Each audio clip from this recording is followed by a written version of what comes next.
Welcome back to the stock portfolio update videos. Currently, my two stock portfolios sit at just over $74,500. That's made up of the $45,998 in my stake portfolio and the $28,525 in my Vanguard portfolio.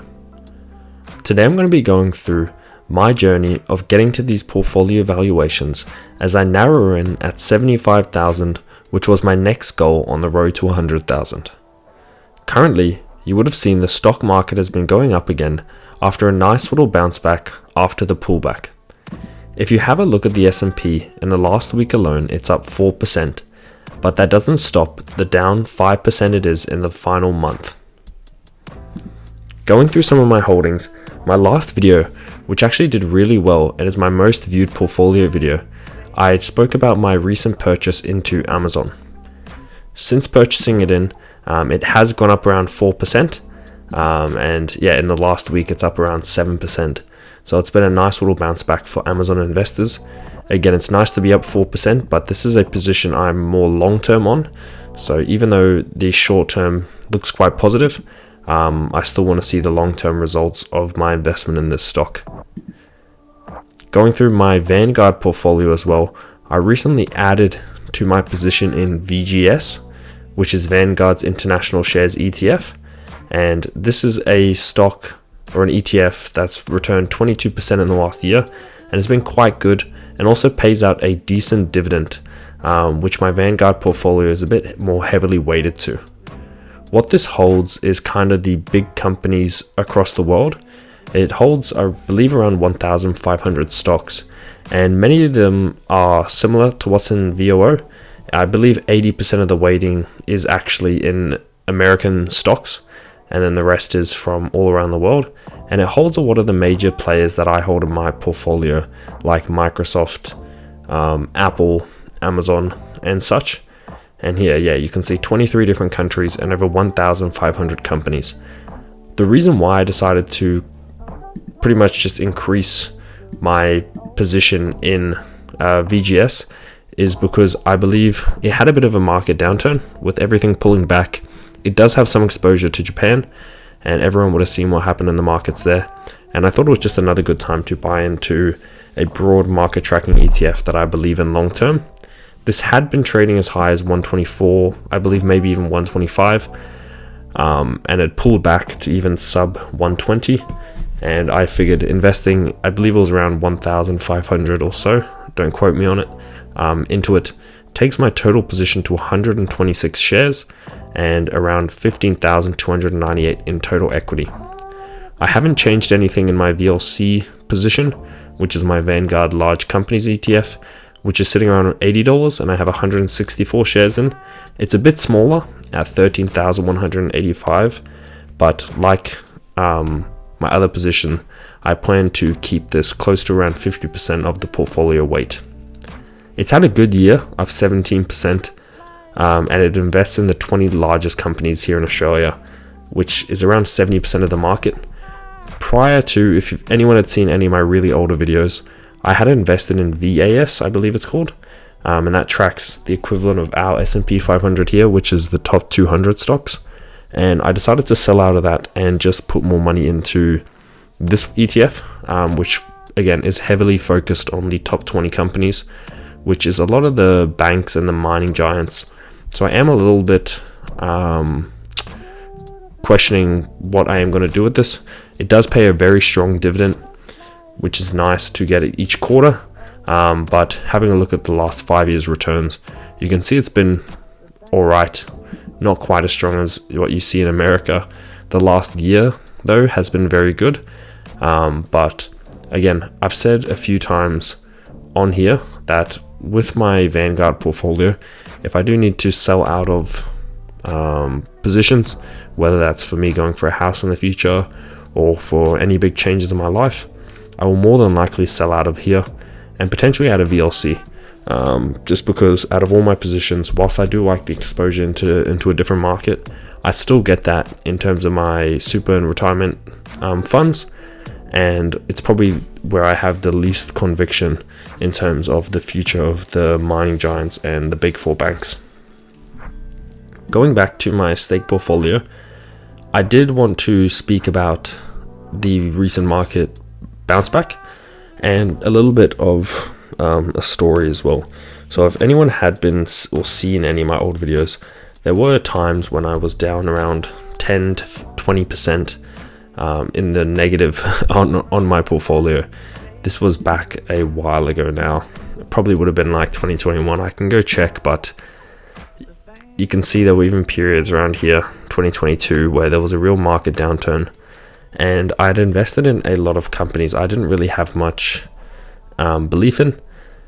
And it ended up resulting in me getting some really bad returns as the market pulled back. If some of you might even remember when Meta had their whistleblower saga, I was invested in that. I'd even been in companies such as Alibaba previously. Not the biggest positions, but stocks that I didn't really know too much on. I was just kind of investing into it because I'd seen it online. And I ended up going really far into the red. I never really sold. I mean, obviously I transferred out of positions and stuff, but I held a lot of my key positions, such as Apple, through those times. And Apple and Microsoft are two of the positions I credit for keeping my portfolio afloat. As you can see, even in the last year with all the controversy around Apple, whether it will grow, it still had a 21% return. And in 5 years, it's had an amazing return, 318%. Goodness. So that and Microsoft, which is my biggest individual stock holding, which is up nearly 200% in the last 5 years, I credit a lot of it too.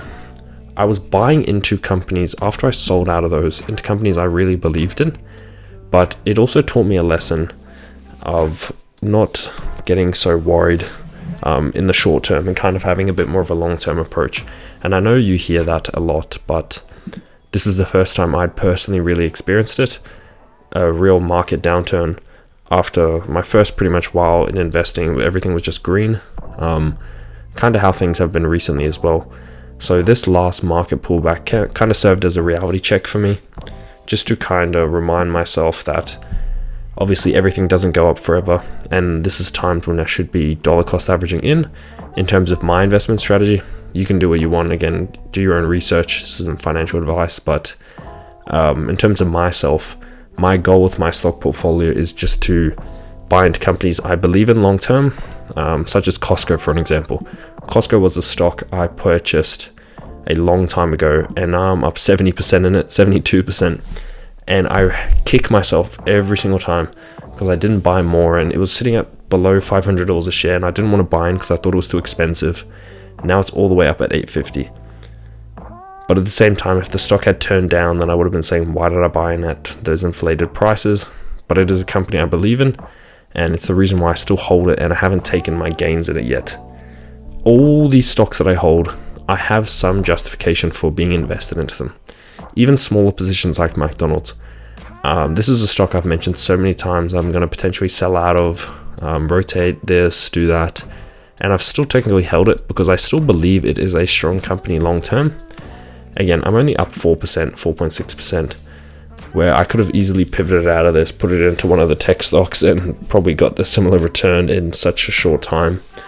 But if I am going to do anything, I'm more than likely going to be investing money into VOO. I've been dollar cost averaging into this for years now, and as you can see, my average share price is around 405 because that continues to go up the more I buy in, obviously, as prices go up, and I'm up around 20%, which isn't obviously, it's accurate, but because you're buying in constantly, it means your return as a percentage consistently gets a little bit smaller.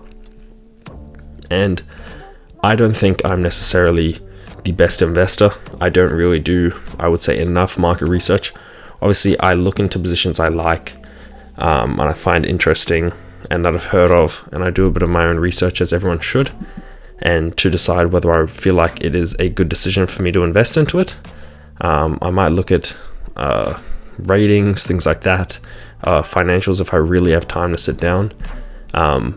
But my goal is just to invest in companies that I believe will still be there, doing well, printing money, if I was to close this portfolio for 5 to 10 years, which I believe every company that I hold currently will still be doing. That's why also with VOO, I kind of hedge it. to obviously to things I might be blind to, and just to get a bit more diversification. I have slipped on that, and it's now only sitting at around 46%, where my goal is to always keep it at 50, which means I need to invest more money into VOO next time I buy in. I'm sitting at around 28 shares, or $13,778 in equity, which is good. So hopefully as I get this to 50%, I'll be able to push it over 15,000. And that will in total get my total equity closer and closer to that $50,000 mark, which will be a nice big goal to tick off as well for my stake portfolio. Looking at my Vanguard portfolio as well, that's getting closer to 30,000, which I mentioned in my last video was a goal. Again, if I can get this to 50, that'd be nice as well. But I think that will happen more than likely next year or the coming year, even after, as I put more money into this. It does get some nice dividends, as I mentioned. I'm not a dividend investor, but it's good to reinvest them and just kind of keep that snowball rolling. Looking at my Excel spreadsheet, I still haven't made it yet prettier, but this is the spreadsheet I've been using for years. I also track how much I'm saving and growing my portfolios each month on month, and this is just the kind of the small part that I show YouTube. In terms of my American portfolio, that's how everything's kind of broken up. You can see Microsoft is just getting bigger and bigger, which is not really the goal, but it's probably my highest conviction holding, and that's sitting at 18% in terms of an individual stock. And then all the other than Apple, which is 13, all the other ones are pretty similar range, that kind of 3 up till 6%. And then obviously VOO, it's 46. And because of my recent investment into VGS, that's now sitting at 54%, so it's a little bit ahead of VLC. I might adjust that, or I might get it to 60%. I do also feel like I have a lot of exposure to America right now. With VGS, even though it's got a range of companies, it's still, I think 80% is American, and it's still heavily weighted to American companies, which are a lot of the ones I already hold. So I'm not as diversified as it might seem, especially my first 2 years. I was extremely heavily weighted into tech. I still am, but I was even more then, which was what sparked my investments in Costco and JP Morgan and such. Again, these haven't been updated to as of right now. They go off the start of the month or the end of the previous month. So you can see it was sitting at 41,000. The portfolio is now sitting at close to basically 45. So it's gone up a lot. That's because of a bigger investment as well. Like I said, I purchased into Amazon, and my Vanguard portfolio also put money into. So that's now in the 28,500. So these will continue to go up, and I still have one more pay cycle before the end of the month, which I'll put money into and invest. I might put it into my Vanguard portfolio, hopefully to get it to 30,000 in total equity. Yeah, because if I invest, I'm assuming I'll invest around 1,200 maybe, rough kind of estimate, and hopefully if the markets go up a little bit as well, I can get that to $30,000 in total value. But overall, yeah, I just today wanted to speak about my journey and the lesson I kind of got a bit of a realization again of markets aren't always green, things can turn down. But I think, just personally speaking for myself, I felt pretty good about, I never had the thought of selling anything. I immediately went to buying. Obviously you need to understand why markets are turning down, because if there's a serious reason, maybe that can have a bit more long-term implications. But when I looked at my portfolio, I saw it as an opportunity to purchase into stocks I'd had my eyes on for a while, such as Amazon, such as Microsoft, such as VOO. But yeah, please feel free to share how your portfolios are doing. My last video is like I said, my best ever portfolio overview video. I think I have 700 and something views on it. And even prior to that, the previous one, I think even got close to 500, which isn't massive numbers, but I'm getting closer to 800 subscribers. And again, this is just something I just do weekly videos on this, and kind of when I get a bit of time, I do some shorts. I just kind of do it to hold myself accountable, because I find putting money into my stock portfolios, I'm less likely to take it out compared to just putting it straight into my savings. And as someone who's studying, getting close to finishing my studies for finance and economics and working at a bank, I find this kind of interesting. and hopefully I can keep tracking these videos, because I've been doing them since the portfolio was sitting at around 13,000. So it's been a decent journey, and hopefully by the end of this year I'll maybe even hit the $90,000 mark, depending on how I save and how markets do, and then hopefully hit the $100,000 mark and do a bigger video on that, just kind of going through my journey and my holdings. But that's all for now. I'll stay in touch the next portfolio video I do. It will probably be the same stocks, but then the following one after that will be my next investments, and I'll hopefully be over 75 grand. Cheers.